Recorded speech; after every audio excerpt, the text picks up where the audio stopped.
Nitengenezee logo kampuni ya kuuza korosho, jina ni Fresh Cashew Nut. Tumia rangi ya kijani na gold sand. Okay. Hatua ya kwanza ninachokuja kufanya, nakuja hapa kwenye rectangle tool hii. Na minya rectangle tool. Then natengeneza nitengeneze kama mpaka fulani ambao maneno yangu yanakuja kukaa. Nikishatengeneza hapo, tafanya hivyo. Remove rangi ya katikati. Taweka hivyo, afu nitatengeneza stroke. Tengeneza stroke nyeusi. Kisha tengeneza stroke nyeusi, logos ndio itakuwa hivi. Then nita right click na kuja kwenye transform hapa na shear. Transform na kwenye shear hapa naweka 5. Nikiweka 5 na kama naipindisha hivi. Nikishaipindisha nataka ni tilt kidogo. Unaona? Tilt hivi kidogo. Then hatua inayofuata nataka nitengeneze curve ya. Nitavuta point yangu. Nitakuja na huku nitavuta point yangu. Umeona? Kisha fanya hivyo, nitakuja kwenye pen tool hapa, nitatengeneza sehemu ambayo nitaenda kuandika text yangu, main text yangu ambayo ni fresh. Kwa nikishafika hapa nachukua type tool, nitatype hapa, nitasogeza hadi hapa katatokea kakasehemu ka anchor, nitatype, nitaandika kwenye keyboard yangu.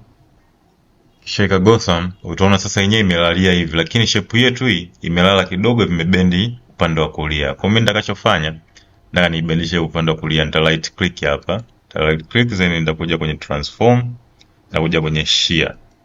Kuja kwenye shear hapa, yenyewe treat namba 5. Na yenyewe itakuwa imepinda kimtindo fulani. Kwa hiyo nitaisogeza hapa. Nikisha isogeza hapa, nita right click, then nita create outlines. Nataka nitoe katika format ya kutype ya type tool. Then nita select yote, nitaminya I, nita select rangi yangu, nitakuwa nimetumia rangi ya kwanza hiyo hapo ambayo ni green leaf, kwenye rangi ya majani, kijani ya majani. Kisha kuja hapa na kuja kutengeneza perception. Hadi korosho ikamiliki lazima iwe na nini? Lazima iwe na ile shape ya korosho. Ngoja sasa tuitengeneze shape ya korosho. Kutengeneza shape ya korosho, tunakuja hapa kwenye pen tool yako. Kisha kuja kwenye pen tool yako hapa, naanza kuichora. Nitatengeneza curves ya kwanza, nitakuja hapa. Naibendisha kidogo. Nitakuja na hapo.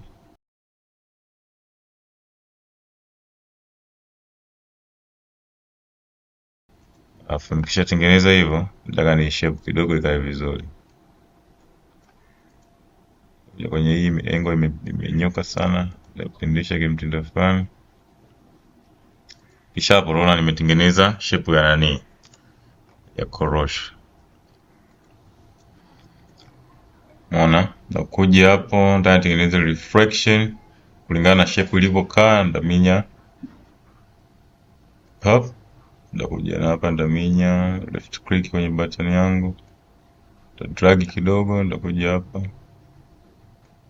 Ndaminya kidogo.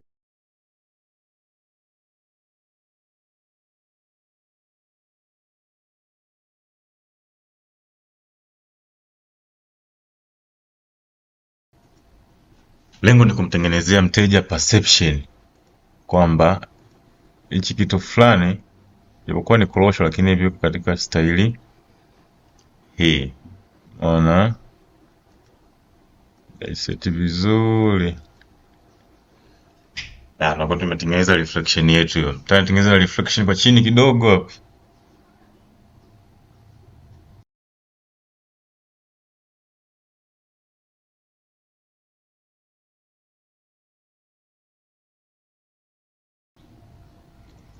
Kisha maliza na group. Kisha group naangalia sehemu ya kuweka.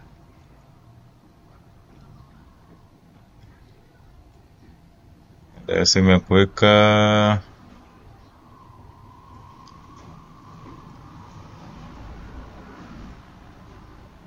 let's say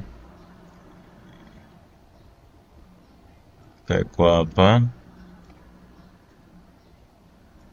hapa then afu ni duplicate. Nitaminya alt kwenye keyboard yangu, nitaiduplicate. Ile nataka ikae kwa chini, nitaipunguzia, nitaipunguza kidogo.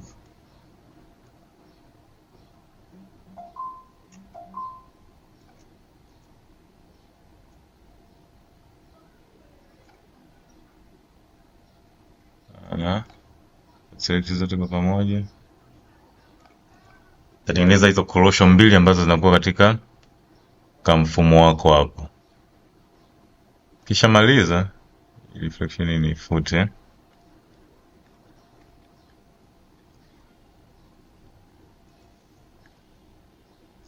Kisha maliza nataka nitengeneze kitu hapa ili niweze kufanya hii herufi ionekane. Then nitakuja hapa kwenye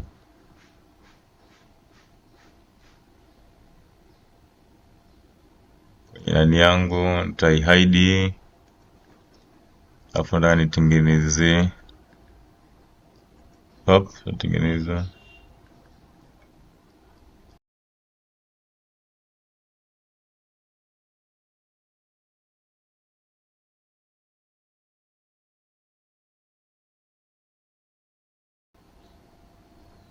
kuja hapa kwenye engo, naminya hapo, taminya hivyo, shaminya hivyo, select iendane na h ilivyokaa. Kwa natengeneza shape ambayo itaendana na h iliyokaa. Unaona, nitatengeneza kitu hicho. Then nikija ku reveal korosho yangu hapa, afu nitaiselect, watakuwa umetengenezea kitu hicho hapa. Sasa mimi nachoenda kufanya, nataka ni delete. Nakuja kwenye shape builder tool, hii sehemu ambayo nimeicholea hii,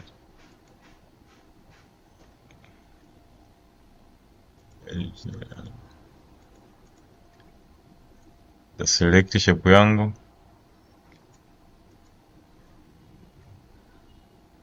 ta select na shift,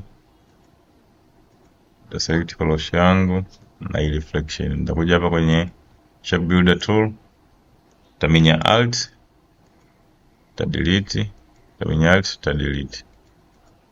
Kwa mwisho wa siku tutakuwa tumepata hicho kitu. Lakini hapa ka shape ketu kameharibika. Kuna kitu kameongezeka hapa.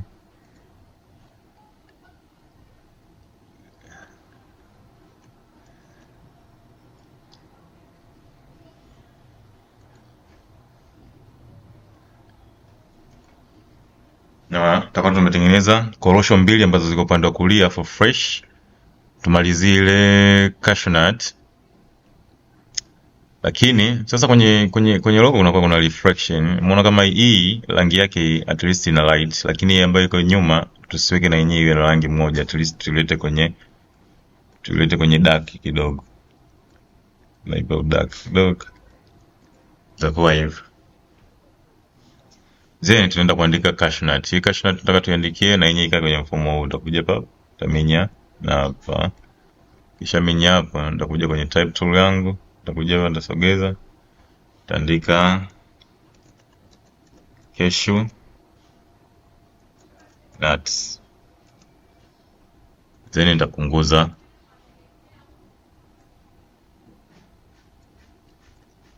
font yangu.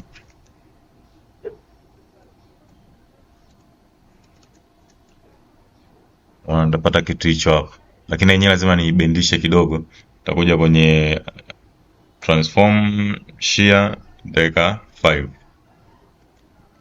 Umeona, tutatengeneza kitu hicho. Sasa utaangalia kama unataka kubadilisha fonti au unataka iache fonti hiyo hiyo. Okay, nitasogeza hadi hapo. Kisha sogeza hadi hapo, nitaselect nani yangu, boundary yangu hii. Afu nitakuja hapa kwenye object, nitaminya expand. Expand itatokea option hii, nitaminya okay. Kisha minya okay hapa, sasa naweza nikaselect na nika change rangi kwenye outline yangu, lakini nitakuja kwenye pen tool hapa, nitaminya hapa. Nitakuja na hapa, nitaminya, nitatengeneza sehemu ya kucut. Nikishatengeneza sehemu ya kukata, nitaselect shape yangu, nitaminya shape yangu, nita select shift, nitaminya hapa, nita select shift, nitaminya hapa. Nitakuja kwenye shape builder, nitakuja kwenye alt.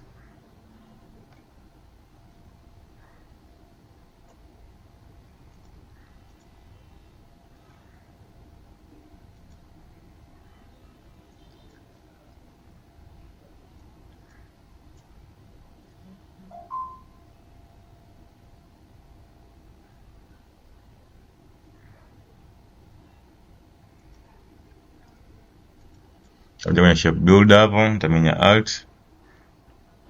Nitadelete hapo. Nitadelete hapo. Nitadelete hiki, nitadelete iliyozidi, nitadelete na iliyozidi. Then nitakuja kwenye type tool yangu hapa, nitaandika cashewnut. Nitaminya I. Nitakuja kwenye I drop, nitaminya select rangi yangu. Na kwa tumepata logo yetu ya fresh cashewnut. Baada hapo utaenda kuiprint, utaenda kupeleka sehemu yote nzuri.